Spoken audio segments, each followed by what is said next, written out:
Hello. How are you? Welcome back to Live Trials by EAC with yours truly. How are you? I hope everybody's doing very well today on this beautiful Thursday afternoon here on the East Coast of Florida in the rural area that I live on the outskirts of Fort Lauderdale. I was about to say Florida again. It is 3:07 p.m.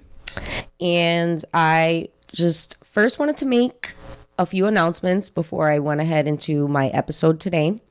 The first is, how can you promote and advertise on my podcast, which I will be starting next month, adding in these ads of small businesses.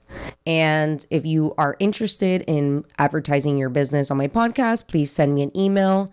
It is down in the website link below your screen. And you can also fill out the contact form information on my website or send me a direct email, whatever is easier for you. And secondly, I just wanted to extend my gratitude to everybody that has supported my small businesses, whether it's the modeling or here on my podcast. If you would like to contribute in any capacity to my podcast, the website, as I had just mentioned, is down below. Thank you again. And without further ado, in today's episode, I wanted to bring to you guys, once again, the daily debacle of today's political news. Where in today's headlines, I will be assessing the manufactured crisis occurring at the southwest border, which is honestly a complete tragedy. And it's an unfortunate disaster that was instituted by the current administration, as much as people don't want to admit that fact, but it is factually true.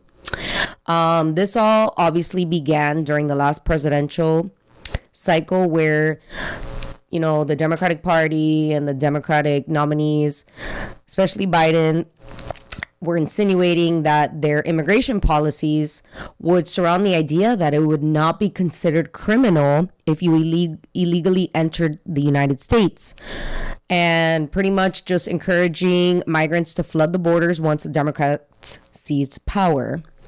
And that's exactly what's happening. And it's happening at a very rapid pace where it's overrunning the Border Patrol, where they cannot do their job and protect the sovereignty of the United States. And they're busy taking care of migrant children, being babysitters pretty much. And they're also assisting in the processing of these illegal migrants. At the end of the day, we obviously can all sympathize with these migrants, especially the migrant children, because we are all humans.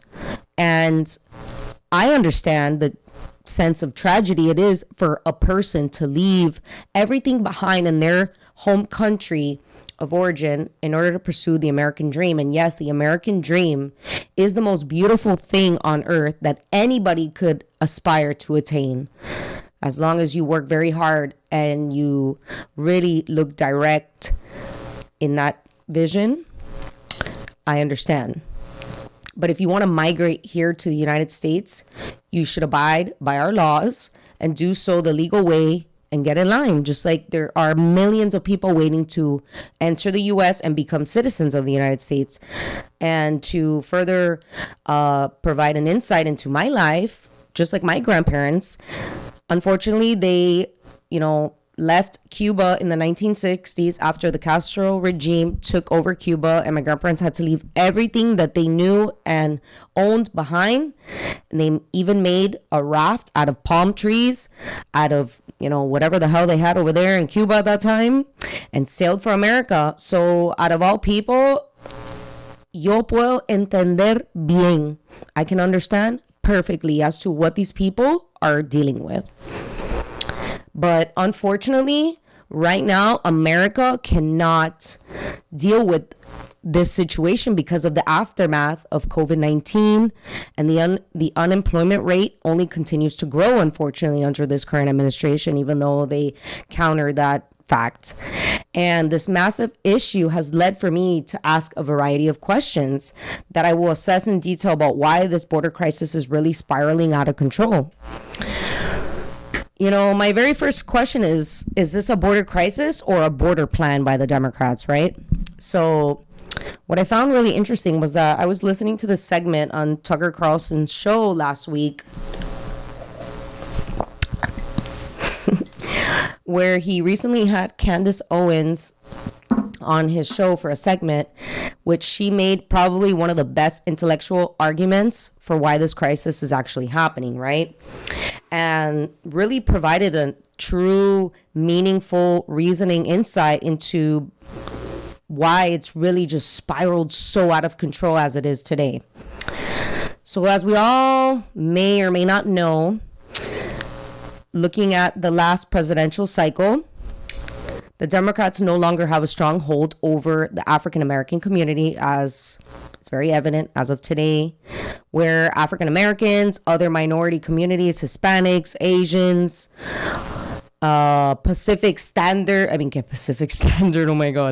Pacific Islanders, yada, yada, yada, overwhelmingly supported Republican candidates at all levels of our government, whether it was, obviously at the state, local, and municipality level.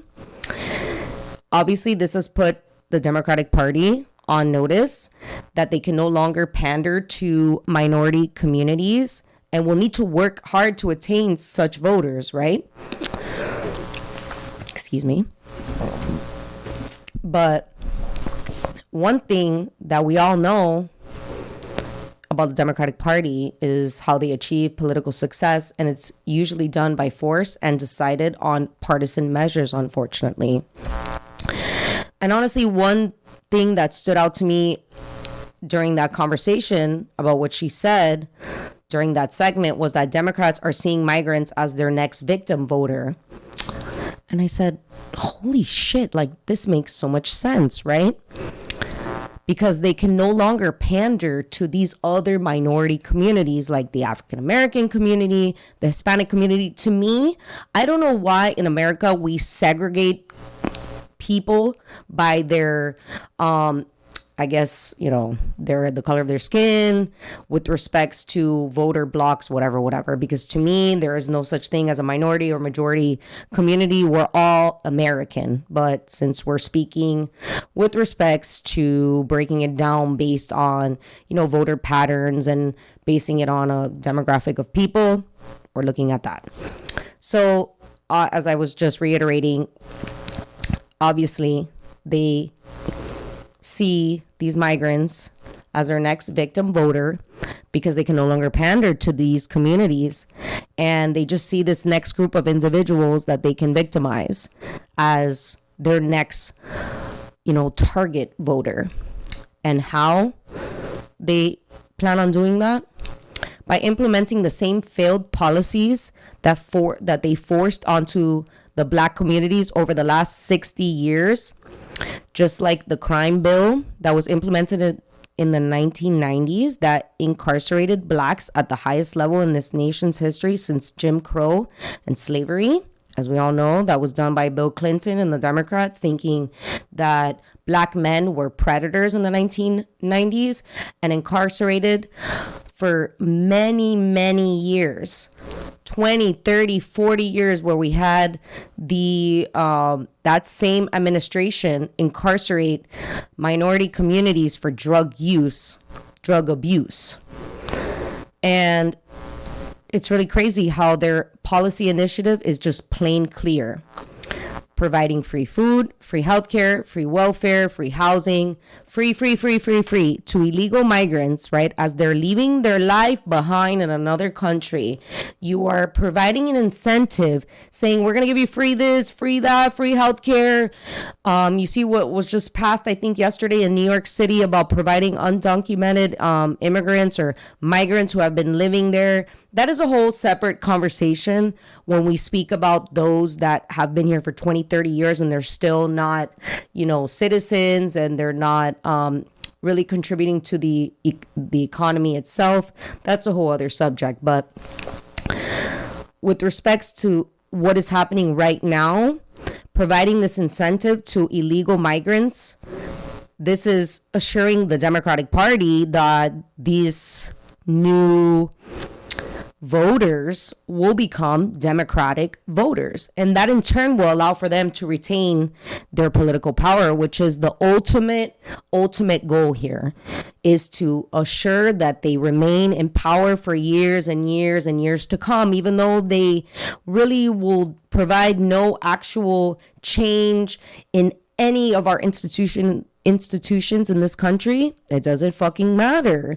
They just need to retain power at any cost. It doesn't matter, which is very scary. Which will lead me into my next question. Is this a new way for the Democratic Party to attain voters? And just really the whole argument about importing this newly voter bloc to replace Black and Hispanic Americans here in the U.S. couldn't be any more flourishing and really align with exactly what's occurring at the southwest border. So because of the fact that the Democrats really can't rely on this voter bloc anymore, what better way to just import a brand new group of people to just replace those that will not vote for you anymore, because they're just so erratic with their policy implementation that I'm 100% sure that this argument is fairly a feasible thought in a lot of Democrats' minds. And I just really believe that her argument couldn't have been any more understanding and really comprehensive in that sense as to why exactly this is happening. And she further elaborated how the Democratic Party has been selling out Black America for years, and now even more than ever for the illegal Hispanic vote, because they can no longer align.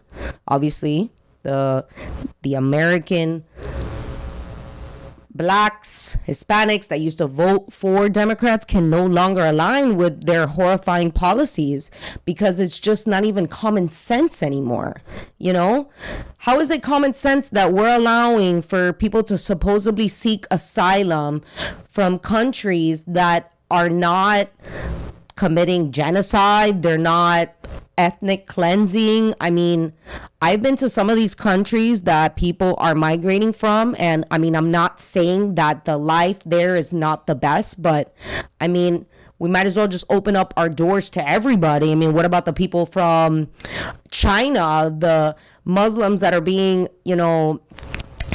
put into concentration camps because of their religion? Why don't we provide asylum to those people and allow for them to cut the line in front of other people? So you see where this can go, unfortunately. So with this specific perspective, to me, it made a lot of sense, where I felt that because of the fact that majority of Democrats at the highest level at this moment haven't commented in any capacity or have had some press conference to discuss the current situation for such migrants.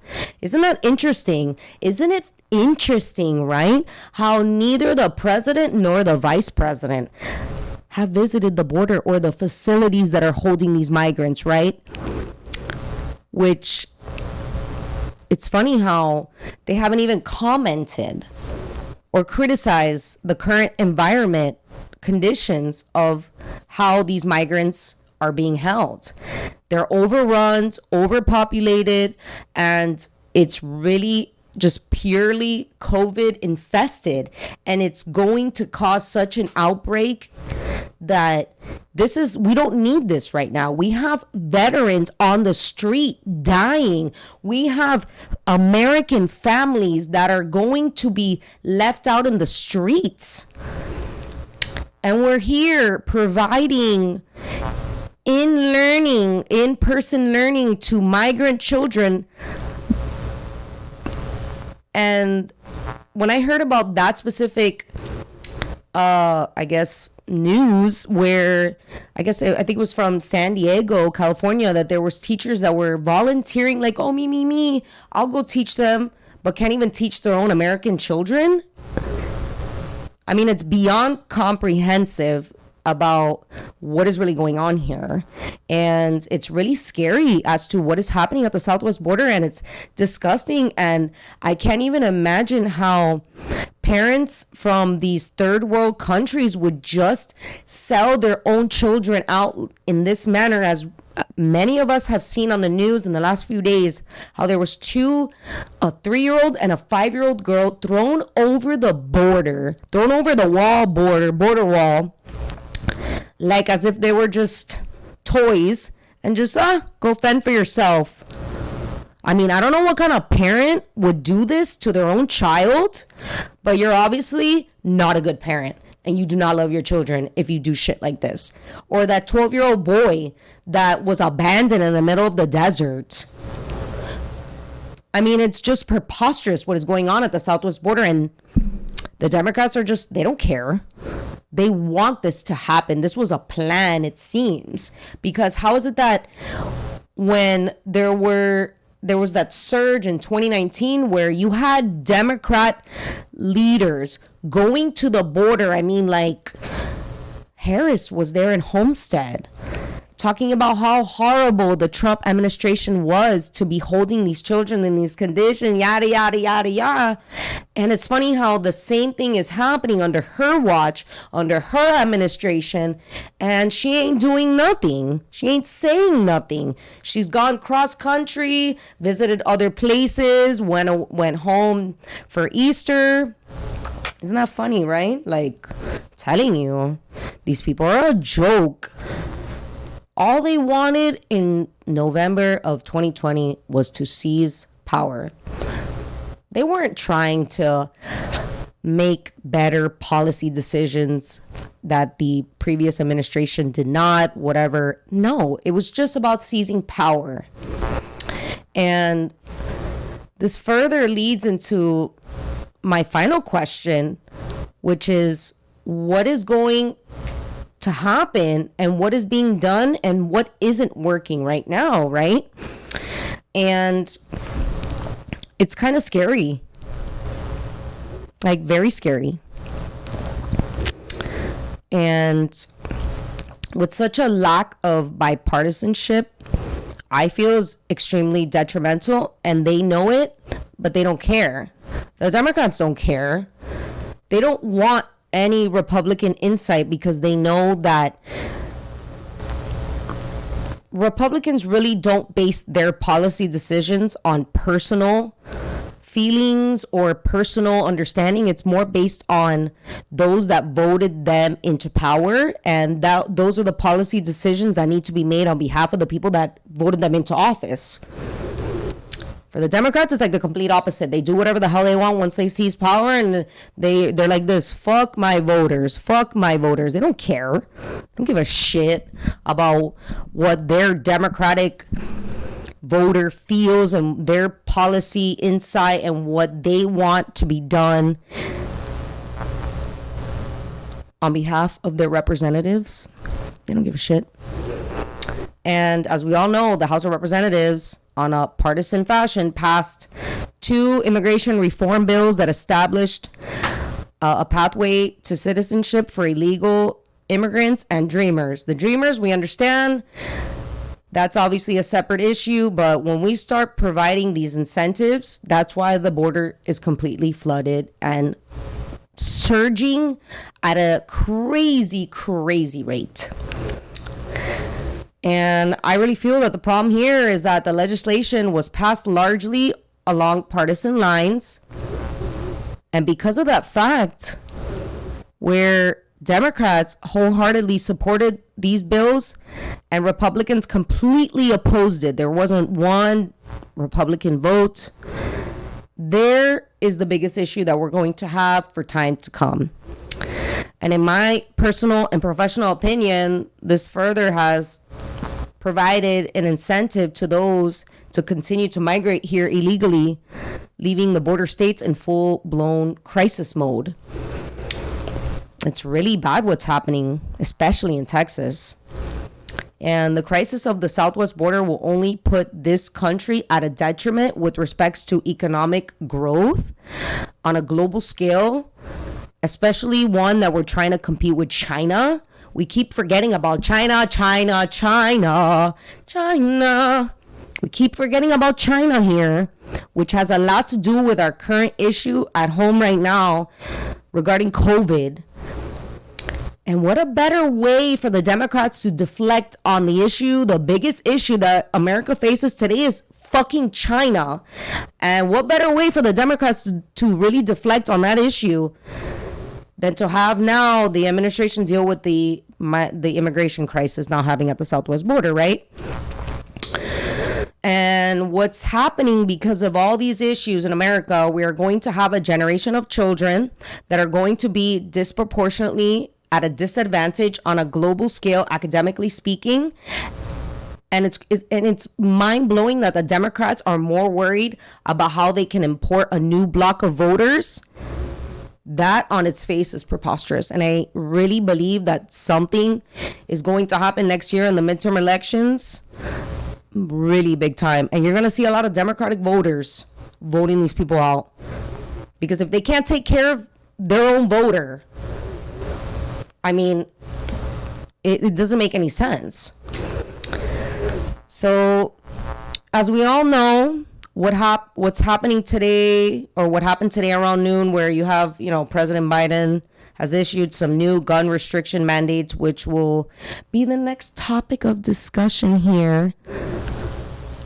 Topic of conversation here on my next episode.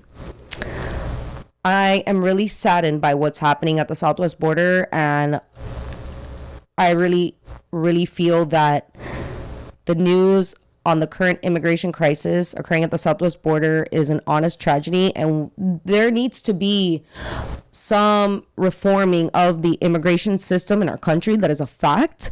But if we cannot follow the laws that are currently in place, how are we going to implement new laws, if that makes sense? Just like what I had just mentioned, which will be the next topic of conversation about the gun restriction mandates that now the Biden administration wants to implement.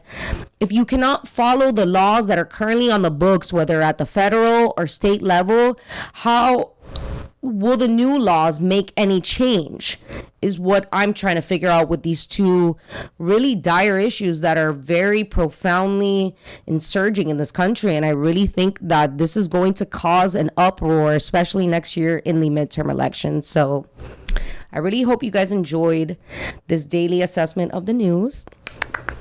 And I would really, really, really appreciate if you guys please subscribe to my YouTube channel. I'm trying to grow that. It is fairly difficult. It's not the same as Instagram. But remember, you can find my podcast, Life Trials by EAC, on all podcast platforms, whether you have an iPhone, on Apple, Spotify Podcasts, Google Podcasts, Amazon Music Podcasts, Breaker, and a few other platforms that a lot of people really don't utilize unless you are really into podcast. But I really just want to thank you guys again for tuning in to Life Trials by EAC with yours truly. I love you guys so much. Stay tuned for my next episode, which will be coming out in probably a few hours. Bye. I love you.